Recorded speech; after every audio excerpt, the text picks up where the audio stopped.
My family normally sat in what my aunt called the best pew in the house, but we didn't sit in that pew alone. There was a man that sat between our family and another family of 3. This man between the family was a killer in the pews.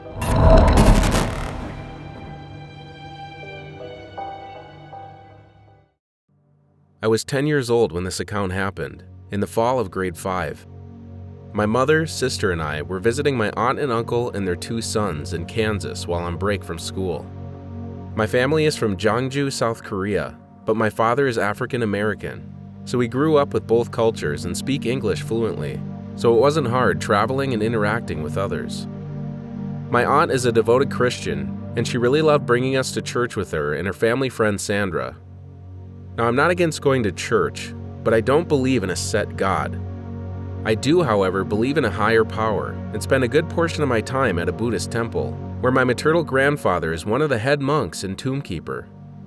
So, despite being more spiritually inclined, I would get up early and put on my Sunday best and would stumble out the door jet-lagged to make it to the service on time. The service always started normally, greeting thy neighbors, welcome the guest, singing, and eventually the preacher would come out and read through scripture.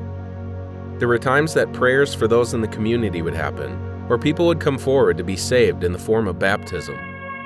My family normally sat in what my aunt called the best pew in the house, but we didn't sit in that pew alone. There was a man that sat between our family and another family of 3. This man between the family was a killer in the pews. Now I know what you must be thinking. How do I know he was a killer, right? Well, hold on and I'll tell you what I know. Now let's get back on topic. The man that sat on the other side of my mother and next to Mr. Hopper was considered an outstanding member of the community. He was active in the church and his kids even used to babysit around the community. All in all, he seemed just like the typical American family man. He was odd though. Something about his mannerisms threw my family for a loop. This man used to lean over toward my mother to the point where his head was almost on her shoulder. He would take a deep inhale, and my mother would lean away towards me, almost crushing me. She would promptly ask the man, "Can I help you with something?" He smiled and just laughed a bit, and shook his head and muttered an apology for making us uncomfortable. He said, "Sorry, you just smell familiar. It makes me remember something and triggers a deep memory in me."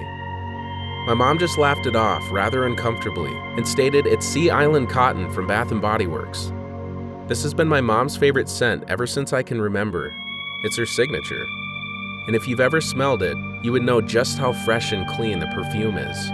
So maybe he just was drawn in subconsciously closer, like a moth to a flame. But as time progressed and service after service passed, he continued his sniffing ministrations. My mom eventually had enough. This man was creepy and couldn't take a hint to back off.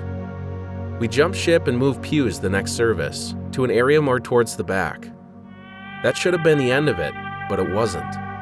The man must have thought man overboard because he jumped ship and maneuvered through the worshipers to, you guessed it, sit right next to us. This cycle continued up until we boarded our plane to go home. However, the story doesn't end here. Remember I mentioned the family friend Sandra? Well, Sandra was a dental hygienist in Kansas, and she had a neighbor who was also one of her patients who was found murdered in her own home.